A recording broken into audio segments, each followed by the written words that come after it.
내 언어의 온도는 몇 도인가? 1월 첫 주부터 살다가 가장 추운 날이라는 앵커의 보도와 함께 전국에 한파주의보가 내렸다. 곳곳에서 수도관이 동파되어 불편을 겪고 있다는 소식과 함께 폭설도 겹쳐 몸이 한층 더 움츠려들었다. 오늘의 날씨를 검색해보니 영하 17도였다. 몸을 꽁꽁 싸매고 출근을 하려고 눈길을 조심스레 걸어가는데 길 모퉁이의 눈사람이 시선 안으로 훅 들어왔다. 분홍색 물방울 무늬의 투명 우산을 씌워놓은 눈사람이 참 정겹게 느껴졌다. 한편으로 까만 마스크를 쓴 눈사람을 보자 시대를 반영하는 듯해 묘한 씁쓸함도 밀려왔다. 벤치에 앉아 버스를 기다리는데 5분쯤 지나자 굴다리를 통과하여 정류장으로 따보기가 진입을 하였다. 얼마 전 버스 운행 기간이 약간 변동되어서 아저씨 이 차 어느 방향으로 가나요? 라고 몇 번이나 여쭈어 보았는데도 묵묵부담이시었다.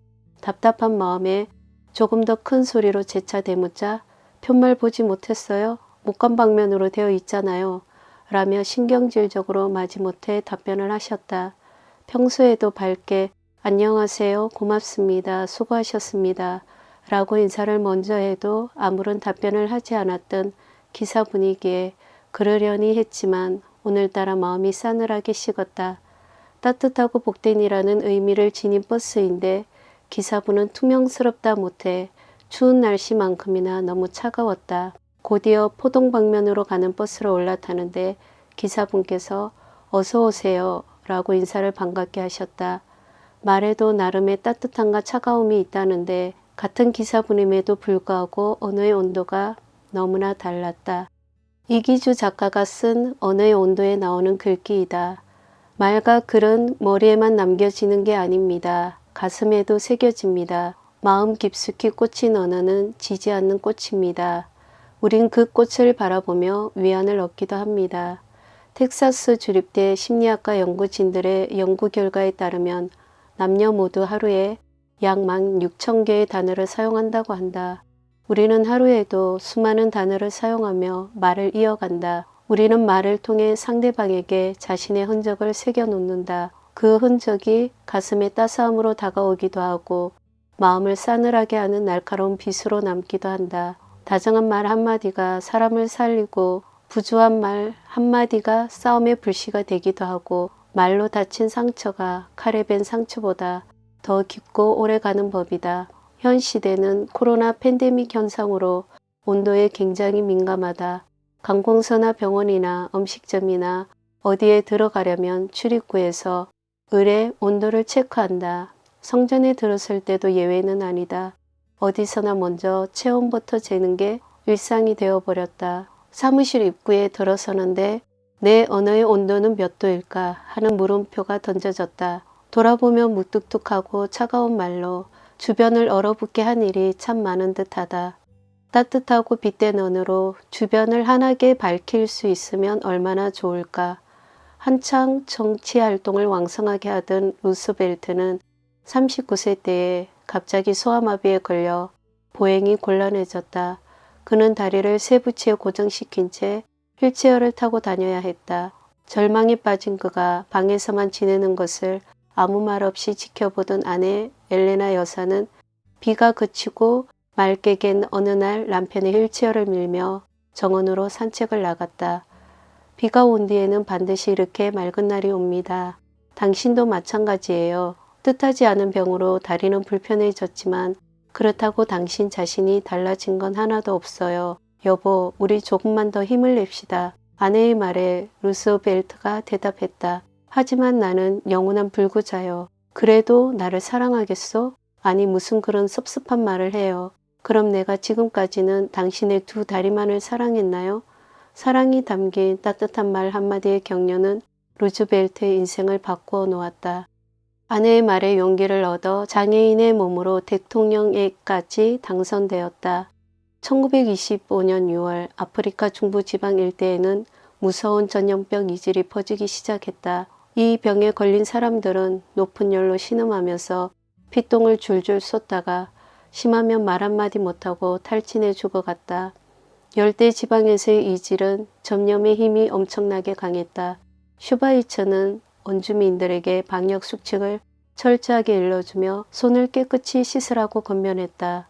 그러나 원주민들은 이전 습관대로 행동하였고 급기야 6월 말이 되자 전염병들의 숫자는 더욱 늘어나 어디에도 더 수용할 수 없게 되었다.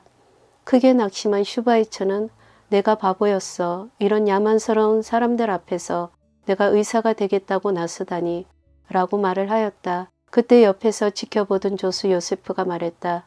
선생님이 바보인 것을 이제야 아셨나요? 난 처음부터 당신이 바보라는 것을 알았다고요. 선생님 같은 바보가 없다면 이 세상에서 천국에 갈 사람은 아무도 없을 것입니다. 어느새 요세프의 눈에도 슈바이처의 눈에도 감격의 눈물이 걸썽거렸다. 낙심천만이었던 그에게 그 한마디는 구원의 생수와도 같은 것이었다. 이후 1927년 1월 새로운 병원 건물이 완성되었고 200명 이상을 수용할 수 있는 병실 외에도 특별히 전염병과 정신지체 환자를 위해서도 따로 병실을 지을 수 있었다. 우리가 쓰는 말 한마디의 온도 차이는 엄청나다. 잠언은 사람이 죽고 사는 것이 혀의 건세에 달렸다고 말한다. 구부러진 말을 내 입에서 버리며 삐뚤어진 말을 내 입술에서 멀리하라. 선한 말은 꿀송이 같아서 마음에 달고 뼈에 양약이 되며 야고보 기자는 말에 실수가 없는 사람은 온전한 사람이라고 했다. 말하는 것을 보고 그 사람의 인격을 판단할 수가 있다. 성 파우스티나는 말한다. 굴욕을 당하는 것이 나의 매일의 양식이다. 나는 신부가 신랑의 모든 것을 함께 나누어야 한다는 것을 잘 안다. 그러니까 그분이 입으셨던 멸시의 두루마기를 나도 입어야 한다. 심하게 고통을 당할 때 나는 침묵을 지키려고 노력한다. 내 혀를 믿을 수 없기 때문이다. 내 혀는 주님께서 내게 내려주신 모든 축복과 은총에 보답하고자 하나님을 찬양하도록 하는 것이 그 본분인데도 불구하고 그런 힘든 순간에 자기 자신의 이익을 위해서 말하려는 경향을 가지고 있다. 그래서 나는 성만찬을 할 때 나의 혀를 치유하시어서 내 혀가 하나님께나 이웃에게 해를 끼치는 일이 없게 해달라고 간절히 청한다. 나는 내 혀가 쉬지 않고 하나님을 찬양하기를 원한다. 혀로 범하는 죄는 참으로 크다. 자신의 혀를 다스릴 줄 모르는 영혼은 성덕에 도달하지 못한다. 영혼의 성덕에 이르려면 자신의 혀를 잘 다스려야 한다. 남을 무시하고 비방하는 말보다는 온화하고 친절한 말로 상대방을 세심하게 배려하며 위로와 격려의 말로 상대방을 세워주자. 퉁명스럽고 거친 교만한 말투를 버리고 자신을 낮추며 겸손한 언어를 습관화하자. 온기 있는 언어로 상대방의 슬픔을 감싸 안아주자. 때론 굴욕적인 말을 들어도 언어의 온도를 달구어 주변 사람들의 꽁꽁 얼어붙었던 마음을 녹여보자. 내 언어가 이웃의 가슴에 따뜻함으로 다가가길 소망해 본다. 오늘 내 언어의 온도는 몇 도인가? 밝은 빛의 온도계로 매 순간순간 되짚어 보자.